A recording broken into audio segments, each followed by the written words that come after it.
Pričam ti svaki dan, pod bilim dugnom biju, naš Kuzma i Damjan. Fažana pisto moje, kad mi se zvizde pali, s tobom su u mom srcu sve sviće i Ferrari. S tobom su u mom srcu sve sviće i Ferrari. Poštovani gledatelji, dobro vam večer i dobrodošli u još jedno izdanje Kronike općine Fažana, u kojoj večeras donosimo. Olujno nevrijeme tijekom proteklih blagdana dijelom pogodilo i Fažansku obalu. Za nabavku nove čistilice za čišćenje javnih površina pristigle 4 ponude.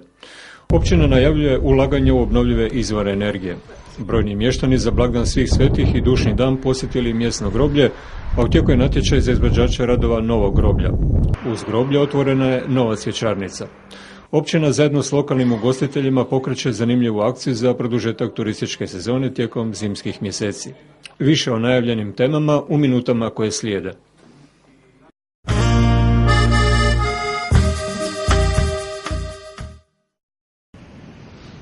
Olujno nevrijeme koje je u noći sa srijede na četvrtak zahvatilo unutrašnjost Istre, dio Kvarnera i Dalmaciju, dijelom je pogodilo i Fažansku obalu. Jako jugo, praćeno kišom i visokim valovima, nanijelo je na većem dijelu općinskih plaža masu šljunčanog materijala, pijeska i kamenja, koje je na pojedinim dijelovima i prešlo samu obalu, a najkritičnije je bilo na dijelu kod dječjeg igrališta u Fažani, gdje je more kamenje nanijelo na samu pješačku stazu.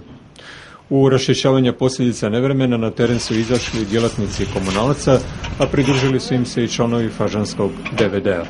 Znači, DVD općine Fažana se odlučio na ovu akciju zbog toga jer smo, znači, kao što znate, u srijedu na večer je bila ona olujno nevrijeme i vidjeli smo, prolazili smo tu da vidjeli smo, znači, da je vjetar, da je more nanijelo ovaj sav pjesak i ove kamenčiće i odlučili smo na pomoć za dobrobit našeg mjesta, da izađemo i da to počistimo koliko možemo ručno, znači ove puteve tuda, da ljudi mogu proći, a nakon nas naravno doće bager koji će to sve očistiti. Koliko ljudi vaših sudjelovalo u akciji?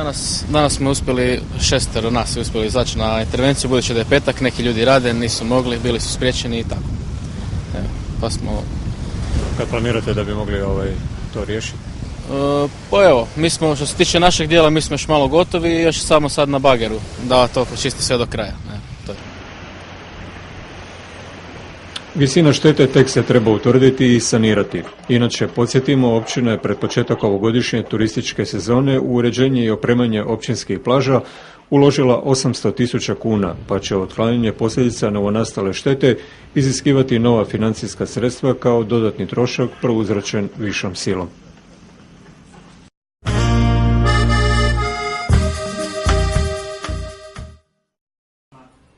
Sredinom tjedna u prostorijama općine u prisustvu predstavnika općine i općinskog komunalnog poduzeća Komunalac te ponuđača obavljeno je otvaranje ponuda koje su pristigle na javni natječaj za nabavku nove čistilice koju Komunalac planira kupiti putem financijskog leasinga.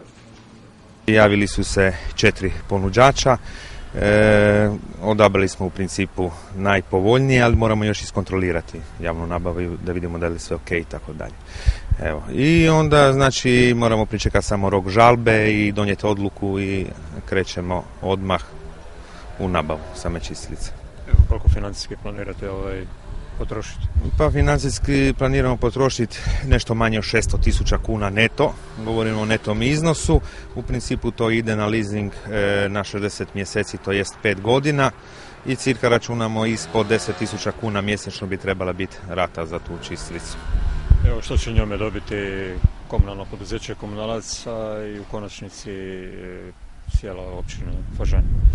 Pa znači u konačnici tu najviše će dobiti sigurno općina Fažana i mještani, jer stvarno čekamo tu čistilicu, ona je potrebna za Fažanu i Fažana je zaslužila takvu čistilicu. To je čistilica koja nije ni velika ni mala, cirka ona moći će znači, ulaziti u starogradsku jezgru, to nam je bilo prvenstveno težina i normalno te javne i nerazvrstane prometnice koje imamo za čistiti da se može čistiti. U principu ona može znači, primiti kapacitet 2 kubika otpada, 2 kubika otpada i ima, znači, mogu napomenuti da tražili smo da ima onaj pištolj za visoko tlačni pritisak na vodu do 150 bara, tako da možemo i prati javne površine, pogotovo Starogradsko jezgru. Onda imamo ručni usisavač, eventualno ćemo koristiti za slivnike oborinske odvodnje i što je najbitnije, znači čistoća prometnica i javnih površina.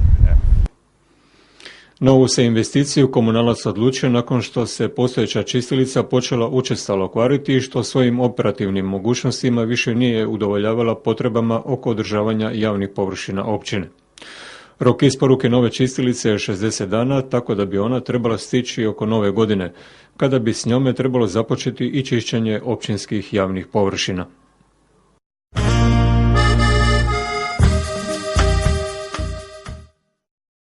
Nakon što je ljetos instalirana nova kotlovnica, općina planira daljnja ulaganja u fažanski dječji vrtić Sunce.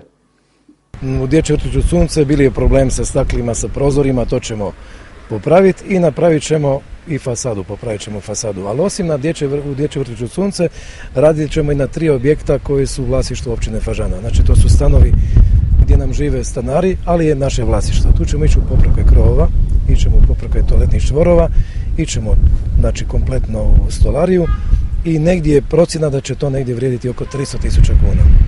To ćemo do kraja godine taj dio poslova i napraviti.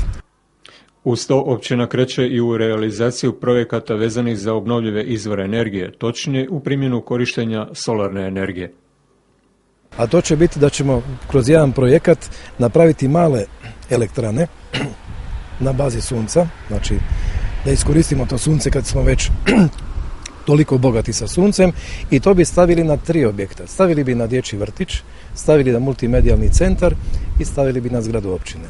Znači smatramo da bi zapravo mi koristili onu sunčevu energiju kroz elektranu koju bi spojili preko HEP-a i nadamo se da bi nakon 5 godina zapravo mi koristili struju za ništa. Znači to bi bilo zapravo, tako reći, besplatno. Osim tih projekata koje nudimo kod nas, ponudit ćemo upravo te projekte za svo stanovništvo općine Fažana, jer kao drugo mjesto na Jadranu poslije Hvara sa brojem sunčanih dana, onda trebamo to iskoristiti. Znači svu snagu ćemo dati na tu energetsku učinkovitost i da zapravo iskoristimo ono što možemo blagodati ove prirode. Nakon postavljanja solarne javne rasvjete u 3. ogranku Valbandonske ulice Pineta, ona se planira postaviti u iste ulici i u ogranku 2, te na još nekim lokacijama. Ićemo sve one šetnice koje su uz more, mi planiramo negdje u grubo oko 40 takvih stupova gdje bi bilo na solarnu energiju. Pokazalo se izuzetno dobro, a uostalom vi kad ne plaćate više struju, kod nas je već potrošnja struje došla pa skoro 550.000 kuna godišnje, mi ćemo probati ići na varijantu da to bude što manja potrošnja upravo sa takvim načinom, znači solarne energije koju ćemo potrebiti, ali idemo sada isto tako jednim dijelom i na LED rasvjetu koja se pokazala puno jeftinija nego što je obična rasvjeta koja je ova, pa i na tim projektima radimo. Znači jednostavno na štednju koja se pokazala, ta energetska učinkovitost mora se pokazati na dijelu. Nama je to pokazalo se dobro u toj ulici, ovo ostalo sigurno će biti dokazano dobro.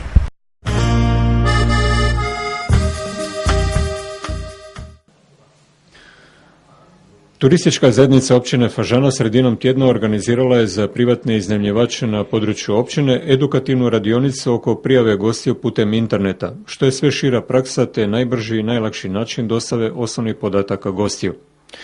Inače, privatni iznajmljivači na području općine sudjeluju sa znatnim udjelom u ukupnom broju ostvarenih noćenja, kojih je ove godine bio rekordnih 957.000 uz 111.000 dolazaka.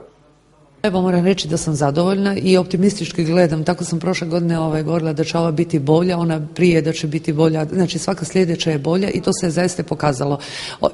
Evo, vidjeli ste, završila je jedna sezona, ali mi smo počeli ozbiljno sa pripremom već sljedeće sezone, jer to je jedini pravi način da se napravi. Za iduću sezonu opet optimistički mi ćemo reći da očekujemo 1.000.000 noćenja i da ćemo vjerojatno proslaviti 1.000.000 gosta. To ide u prilog i tome što, eto, skoro 20 25% noćenja ostvaruju naši privatni iznajmljivači i koliko god je to prije bila nekakva sekundarna djelatnost, znači za upotpunjavanje kućnog budžeta, sada to polako postaje i primarna djelatnost naših građana. Jedan dio naših mještana doslovce živi od turizma.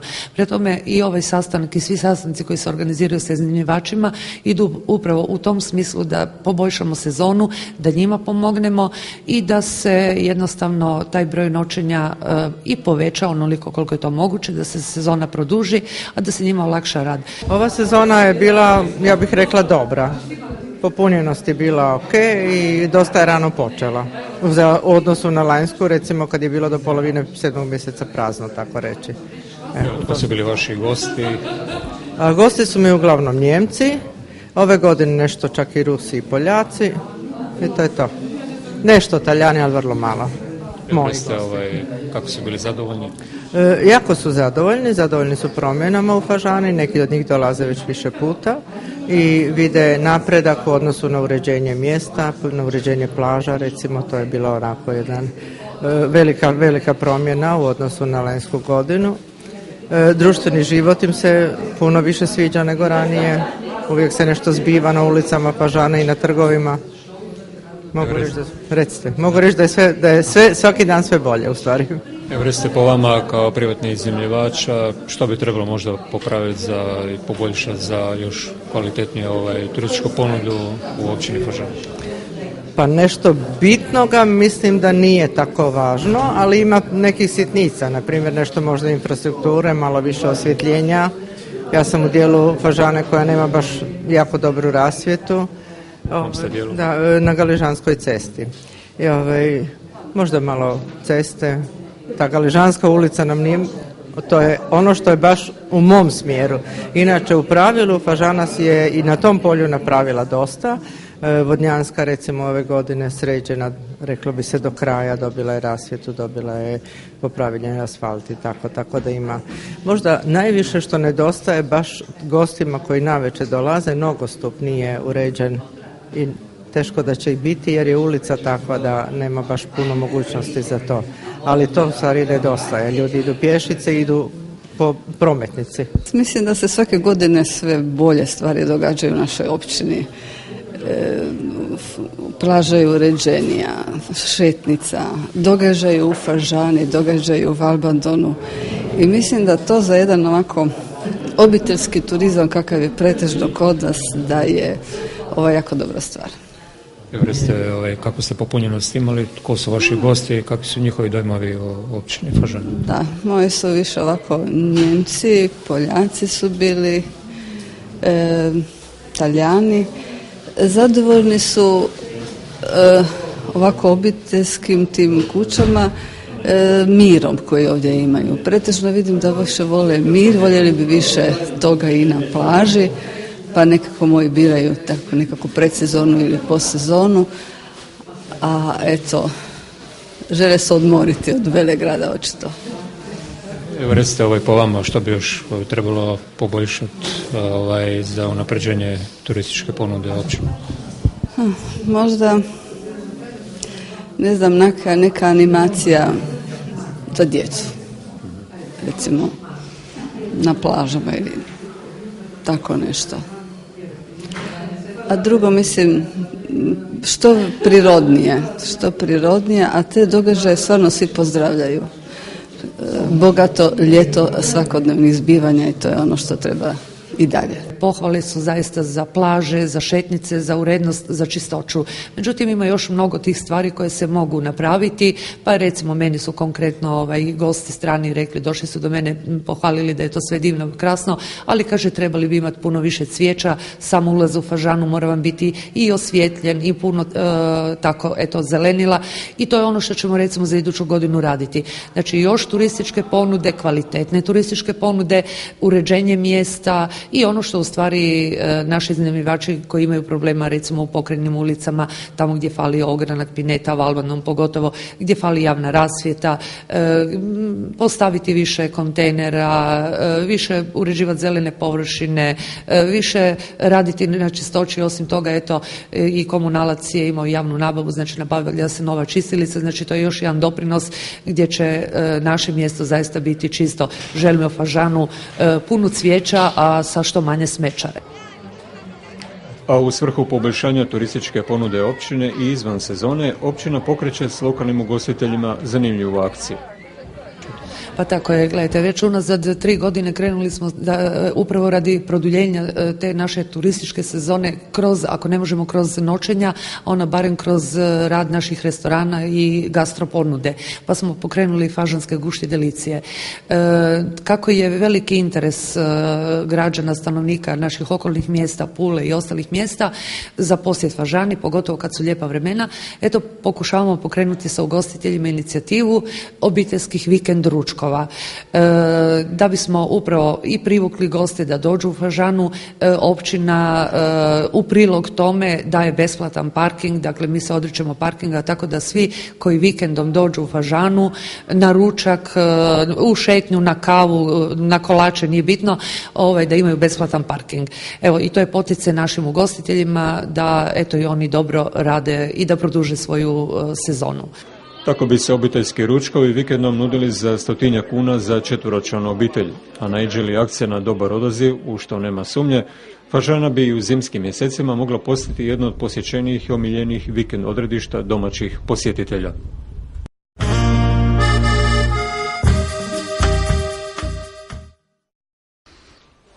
Diplomirana ekonomistica Nataša Milohanović nova je zamjenica pročelnika općinskog jedinstvenog upravnog odjela, koja je putem javnog natječaja na to mjesto postavljena nakon što je dosadašnja zamjenica Mirjana Despić otišla na novu dužnost. Za sad su domovi pozitivni, tako da što se toga tiče, to je sad dobro. Što se tiče posla, sad smo upali u papire odmah u izradu rebalansa proračuna za 2013. godinu i recite konkretno na kojim poslovima ćete raditi?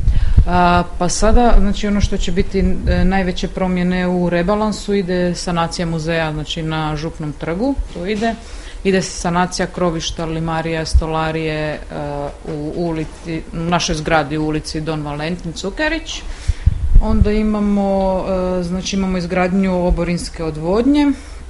Ono što će biti umanjenje će biti rekonstrukcija fekalne odvodnje u Starogradskoj jezgri, ali ona će ići prebačena za 2013. godinu. Evo, to je recimo nekakvi oni glavne promjene koje su se dešavale u rebalansu. Znači u uređenju prostora su se najviše dešavale te promjene. Znači uglavnom bavit ćete se financijama uopće? Tu ću se baviti sa financijama, znači sa proračunom, sa izvještajima, sa financijama. Taj dio, financijski dio, računovodstveni dio u općini. Možete li malo reći o vašem dosadašnjem radnom iskustvu?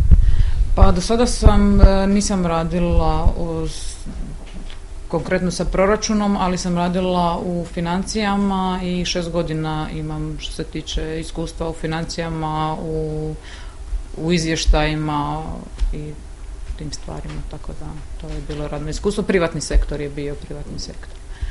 Evo, jeste li zadovoljni uvjetima koje vam je ponudila općina na novom radnom mjestu?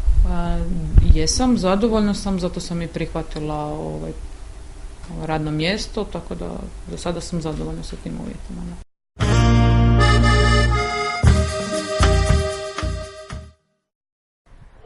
Brojni mještani općine i ove su godine na blagdan svih svetih i dušni dan posjetili mjesno groblje u Fažani gdje su na grobove svojih najmilijih položili cvijeće i zapalili svijeće. Djelatnici komunalca i ove su godine nekoliko dana prije samih blagdana intenzivno radili na uređenju groblja, pa su tako nasipane staze, oprana kamena opločenja i stari grobovi koji nemaju redovite posjetitelje, a dovršena je sadnja niskog raslinja i svijeća na zelenim površinama. Kako je postojeće groblje limitirano kapacitetima, općina uskoro započinje s gradnjom novog. Tako je ovih dana otvoren natječaj za izvođača radova, a novo groblje gradit će se na državnom zemljištu na području Fažane Sjever. Kako doznajemo od načelnice, veliki broj zainteresiranih izvođača koji dolaze podići projektnu dokumentaciju. Početak gradnje predviđen je početkom iduće godine, a vrijednost investicije procjenjuje se na 10 milijuna kuna. Uz to dobivena je i potvrda glavnog projekta, a u tijeku je i dobivanje lokacijske dozvole i za pristupnu cestu prema Novom groblju. A kako tijekom blagdana inače u buduće mještani ne bi trebali odlaziti izvan općine u kupnju cvijeća, pobrinula se fažanska obrtnica Matejka Mužina, koja je nasuprot groblja otvorila malu cvjećarnicu, u čemu je dodjelom javne površine pomogla općina, koja je time dala potporu privatnoj inicijativi svojoj sumještanki, koja po prvi puta ulazi u privatni posao. Zahvaljujem općini što mi je omogućila prostor, zahvaljujem mještanima što su me podržali, došli, kupili cvijeće. Recite što sve imate u asortimanu? Rezano cvijeće, umjetno cvijeće, suho cvijeće, lončanice. Kako je bila sad posjeta za ove blagdane? Zadovoljavajuća. Zadovoljavajuća. I hvala mještanima što su došli, kupili i nadam se da su zadovoljni sa ponudom bili. Evo, jeste li se već dosad bavili sa prodajom cvijeća i da li možda ih uzgajate? Ne uzgajamo cvijeće, ali bavila sam se, imala sam štand na tržnici i radila sam u cvjetarni u Fažani 7 godina. Preko puta Mirakola. Evo, recite, što očekujete u budućem radu? Nemam velika očekivanja, ali nadam se kako je počelo da će tako i nastaviti. I za kraj jedna obavijest. Pozivaju se poduzetnici i udruge s područja općine da se prijave i uključe u lokalnu akcijsku grupu Južne Istre, čiji je član odnedavno i općina Fažana. Riječ je o tijelu koje okuplja predstavnike malih i srednjih poduzeća, lokalne samouprave, neprofitnih organizacija i drugih dionika iz različitih područja, koji se zajedno dogovaraju o zajedničkom prostoru u cilju razvoja njihove regije, te putem kojeg se procjenjuju i biraju projekti koji će se financirati iz europskih fondova. Skupština Laga održat će se 12. studenog u 17 sati u Omladinskom domu u Vodnjanu. Poštovani gledatelji, ovime smo došli do kraja naše večerašnje emisije. Ostanite i dalje uz program TV Nove, jer u nastavku slijedi emisija o uređenju interijera Dom 2. A do idućeg izdanja Kronike općine Fažana za 14 dana u isto vrijeme. Doviđenja.